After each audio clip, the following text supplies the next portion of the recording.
Coach Watts here, going live. Let me get my trusty hat. This is going to be Sit-Down Sunday. On our newsletter, we have been releasing, actually yesterday, last week was the first week that we released this content. Hopefully you guys can hear me. We got a little music going in the background. But I'm at Christo's, one of my favorite places on Alki. It's a beautiful, beautiful night.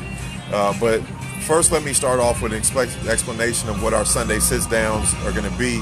It's a Way of Watts thing where we talk about things that can help parents, can help players accomplish their goals and their dreams. And before we get into this, first of all, this episode is going to be out about how to create great sports experiences for your children. And there's some definite things that we can do that I think people are taking for granted. And it's really simple stuff that parents can do to take control and take in charge and make sure that their kid is having a great sports experience and it's not what you think. And so that's what we're going to be talking about today. Now let me talk about the episodes. Let me get my Sonics hat. Let's bring the Sonics back. Let's talk about the episodes in general. Firstly, I want to say this. It's very important that for me, if this is something that you like, comment, and share so I can get that feedback, because honestly, I've been reluctant to do this because I'm not perfect, and I never want to come across as perfect. I'm not perfect as a parent. I'm not perfect as a coach. I'm not perfect as a player. But what I am is what I am, and what I hope to create every time I walk into the gym, and what I hope to create from these episodes and this content is what I am, which is a lifelong learner. And so for me, these episodes, these experiences are about learning. It's about reflecting on my week, reflecting on my time, in what I do. I used to feel like I wanted to be one of the best players in the world. I worked hard to try to accomplish that. I didn't want to just be, whatever, right? And I had some great moments in basketball, but I didn't come anywhere close to accomplishing what I dreamed of. When that ended for me due to illness and, situations, like now, I want to be one of the best player development, personal development people in the world for kids that love basketball, for players that love basketball. And I'm not in the world. The mediocrity is not in my spirit. It's not what I'm about. I was raised by a father who was a non-drafted out of college that ended up leading the NBA in steals and assists and became an NBA legend. So I wasn't raised to be mediocre. And so this is about greatness. This is about things we can do to help our kids be great. This is about redefining how I define my greatness or my ability, and that's to help people. It's to help people who love basketball accomplish their goals, accomplish their dreams. And so this is episode 1 live. We've had other episodes on our newsletter, and it's about how to give your kids great sports experience. And there's one factor. I want to start with a couple stories. There's one factor that's extremely important. That's the foundation of what we do, and it's a principle. And before I get into what the principle actually is, let me tell you some of the results that it's created. I have a kid, Abby Rathman, who is playing at the University of San Francisco, who I spoke to college coaches going into her junior year when she was only getting Division II offers. I was dealing with the family on some of the anxiety and the things that she was dealing with playing AAU basketball, and it was repetitive. And she was a hard worker, extremely hard worker, hardest worker you've ever met, but it wasn't translating. And this is what made it translate for Abby. And then there was a kid, Tyler Kidd, who's now earned a scholarship to play at the university, at Eastern Washington University. Had an outstanding finish to his year, earned a scholarship after going there as a walk-on. And Tyler played for the top AAU program in the city as a junior, as a sophomore. as a sophomore. Going into his junior year, rising senior year, he made the shift from AAU programs, but we had the same realization with him. Tyler finished, and he didn't have the offer. He finished high school without the offers that he wanted. And we had this conversation, we had this shift. He shifted his principles, and I told him that summer that he was a Division I college basketball player. Now, because of some different things, it took him a while to actually realize that, but right now he's realizing that 100%. Who else? AJ Edwards, and this is the killer. This morning I was trying to figure out what to talk about for the Sunday sit down, and one of my guys, AJ Edwards, who played at Yale University, who have been cut by every top AAU program in the city. And this is not about bashing anybody or anything like that, but he'd been cut by every top AAU program in the city. And when he got cut, he came home.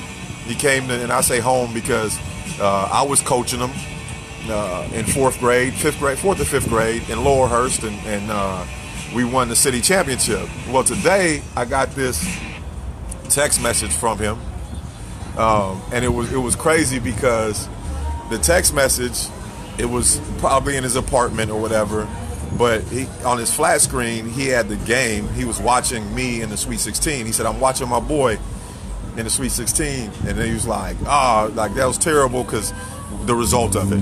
You know, if you guys don't know, we lost in the Sweet 16 to Rip Hamilton in 1998. It's tournament time. I put some highlights of that game on our Instagram page at Watts B-Ball if you want to go check that out. But he was watching apparently the whole game on the screen, and he sent me a picture of it. Now AJ is working in New York. He has a job now, you know, whatever. But he's watching it, and he's like, "Check out the jersey on next to the TV." And the jersey is his fifth grade Laurelhurst Community Center jersey, and it's right next to his Yale University jersey. And I was like, man, you know, I sent him a text back, City Champs, and he's like, this is where it all started. Me coaching him in fourth grade. And this is going to lead into some changes for us at Watts Basketball, because I'm going to get back to, I've been resistant to do games. I've been resistant to host teams. I've been resistant to do competitions because there's so many people out here overdoing it. And that's where this post is going. There's so many people out here overdoing it, and it's parents' responsibility to understand and make sure, and hopefully I can give parents the things that they need to make the right decisions to make sure that they're putting their kids in the best situation to ultimately be successful. And so the same principle with AJ, when he got cut, he got on our principle, and the principle was simple. It's this. And Daniel Coyle is the author of The Little Book of Talent and The Talent Code. So this isn't Donald Watts.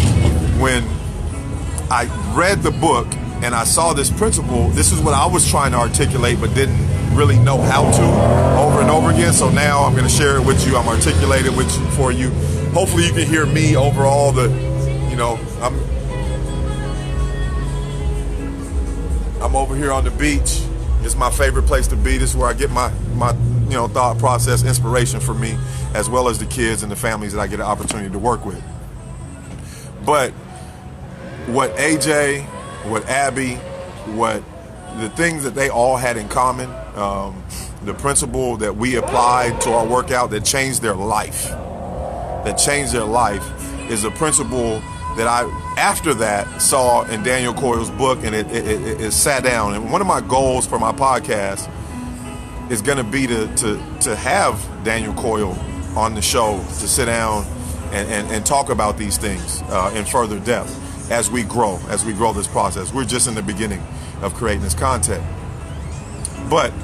And that principle is, for every hour of competition, spend 5 hours of practice, a minimum of 5 hours of practice, if you want to be good.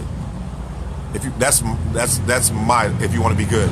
If you want to be great, spend 10 hours of practice for every hour of competition. Now, before I go into my interpretation to it, I'm going to read this short chapter to you exactly as it goes. So then we can talk about it. You can comment, we can discuss whatever we need to do.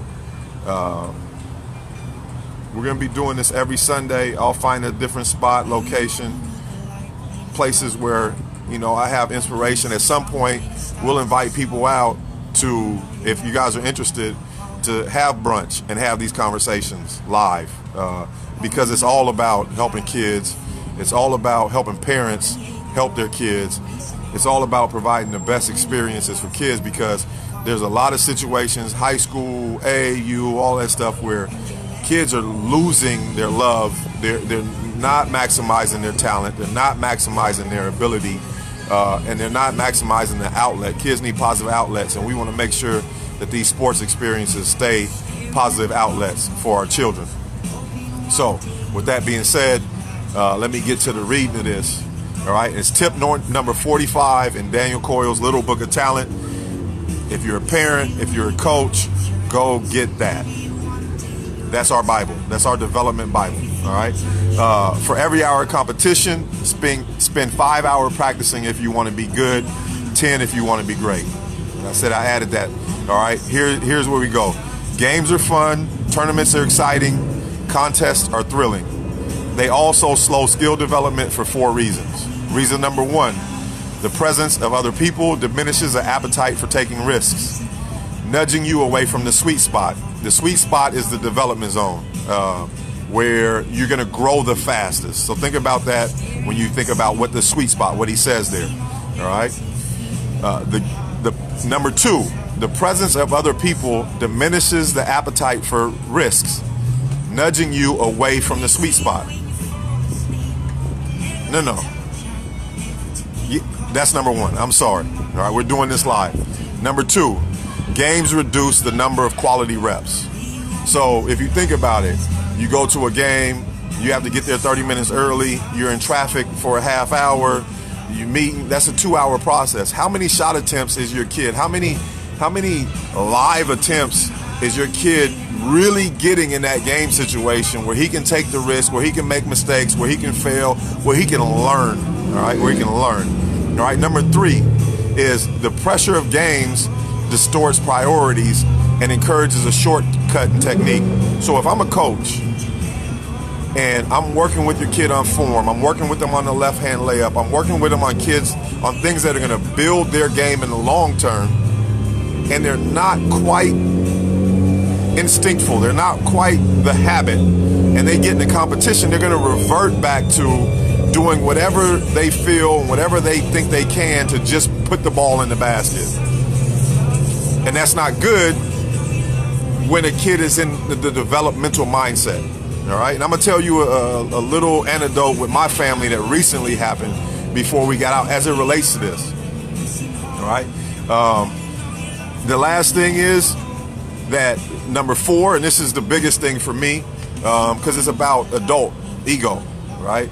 Games encourage players, coaches, and parents to judge success by the scoreboard rather than how much was learned.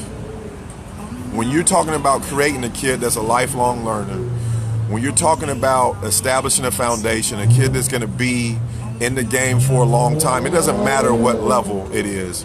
It's very important that when that scoreboard goes off, there's other measurables. There's other things that are important, because that's what makes Jay-Z quote, "Loss is not a loss, it's a lesson. Appreciate the pain, it's a blessing." We'll just throw that in there right there, because that's one of my favorite quotes, and it's 100% goes into the way of Watts, our mentality, the way that we develop, and the way that we want parents to really create and shape these experiences for their kids. So we're still on tip number 45, as Daniel Coyle says in the Little Book of Talent. At Spartan Tennis Club in Moscow, coaches enforce a simple rule.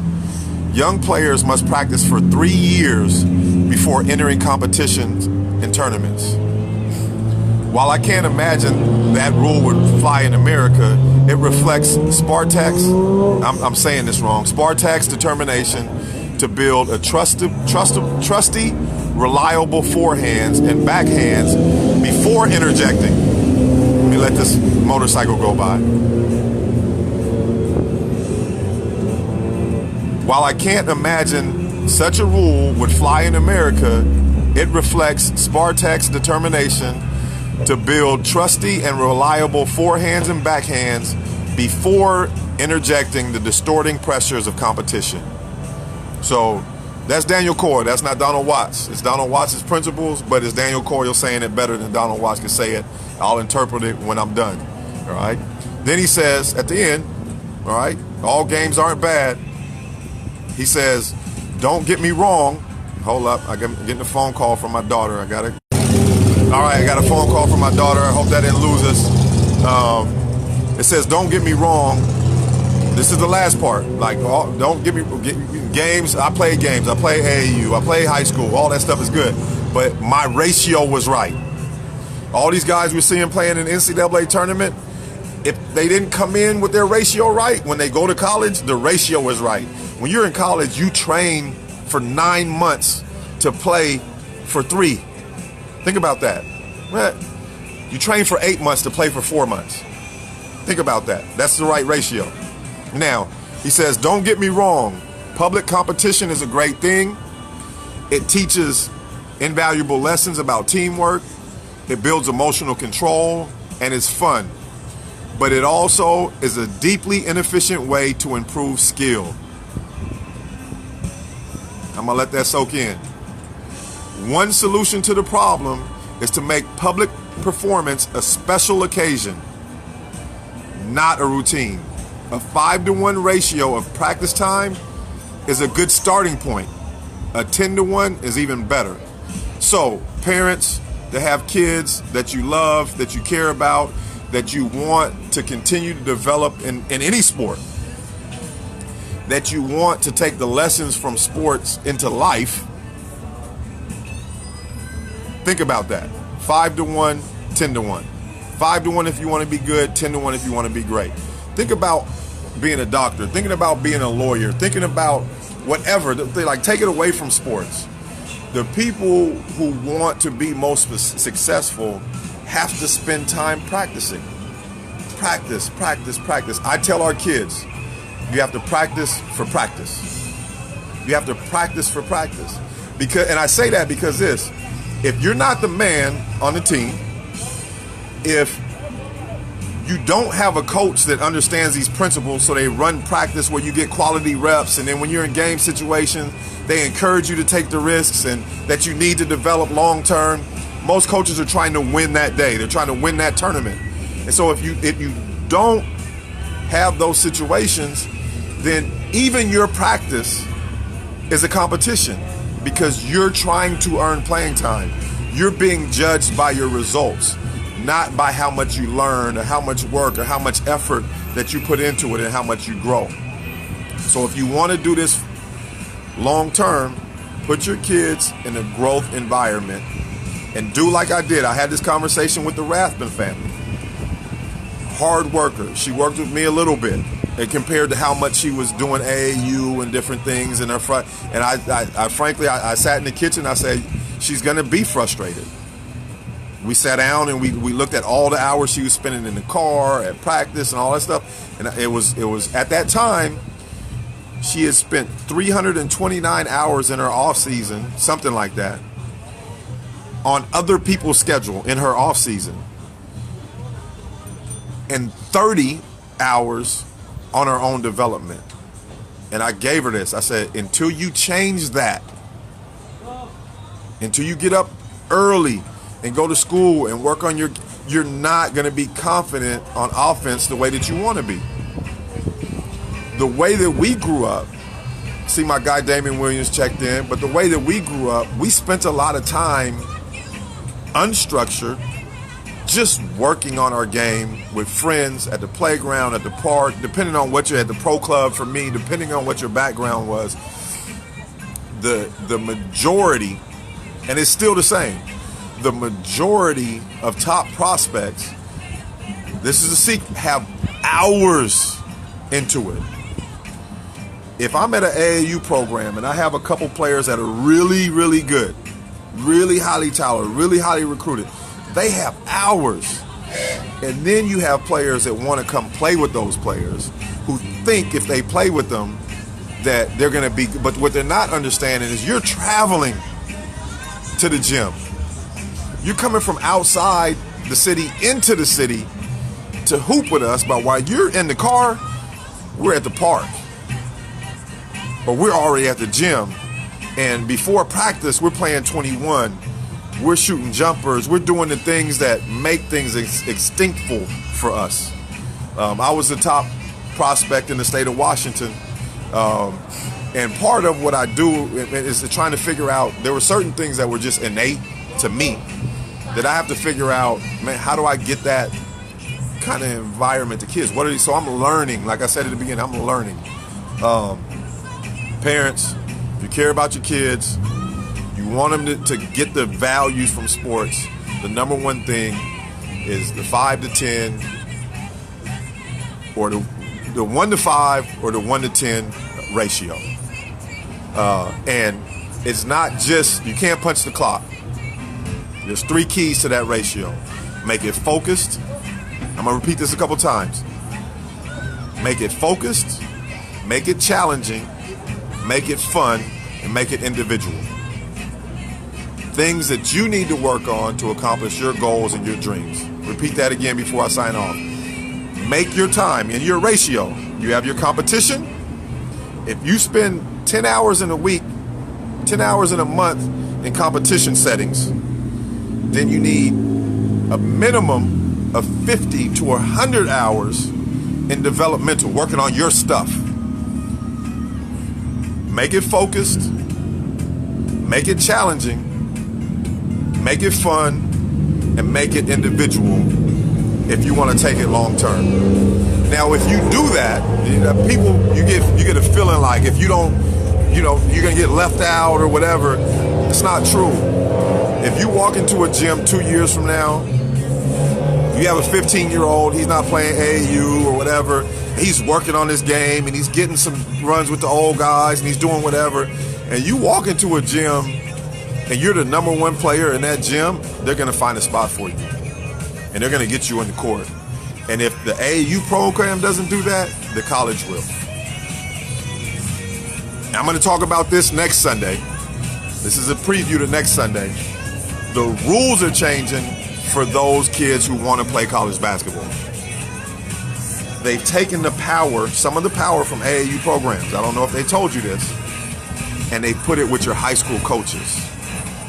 And nobody is sure about how this has worked. This week, I'm going to dig and I'm going to find out the information for you for the next Sit-Down Sunday on the new rules to college recruitment. Donald Watts, Watts Basketball, like I said, like, share, comment. It's important for me that you do that because I don't want to be up here on a pedestal talking to people, talking down to people, whatever. I need engagement because I'm a learner and I'm trying to learn like the rest of us. But I know that for people who are interested in basketball, for people who are parenting basketball players, I was blessed. I had my father, Donald Slick Watts, played for the Sonics. He had been through it. There were certain things that he understood that were a gift to me. I was surrounded by players who played at the highest level. I didn't understand all the things that they gave me, but now as I get older, I understand that it was different from what most people got. And so my destiny in life is to give that back to people who are interested in the same things and to start a conversation and to help each other understand how to best support our kids, because at the end of the day, those are our future. Donald Watts, Watts Basketball, Game Changers for Life. You get in the gym with us. If you have any suggestions on how to improve this process to get us better, I would love to hear from you. Message me. We have spring break camp going next week. If you have a kid that's never been to our camps, holla at me. I have, we're a week away, but I have some specials for new kids. If you have a kid who wants to play college basketball that's in high school, quick tip, we'll talk more about it tomorrow. The live evaluation period is the last weekend in April. They put the April evaluation period into one weekend, so they shrunk that one in half, and then they shrunk the July evaluation period also with the AAU programs. So it makes it super, super, super important the way you choose to spend this next month if you're serious about playing college basketball. Donald Watts, Watts Basketball, Game Changers for Life. We're going to have this on podcast, The Way of Watts. This is the Sunday Sit Down. Peace. Have a great week. We'll see you next Sunday. Do it for the kids. Peace.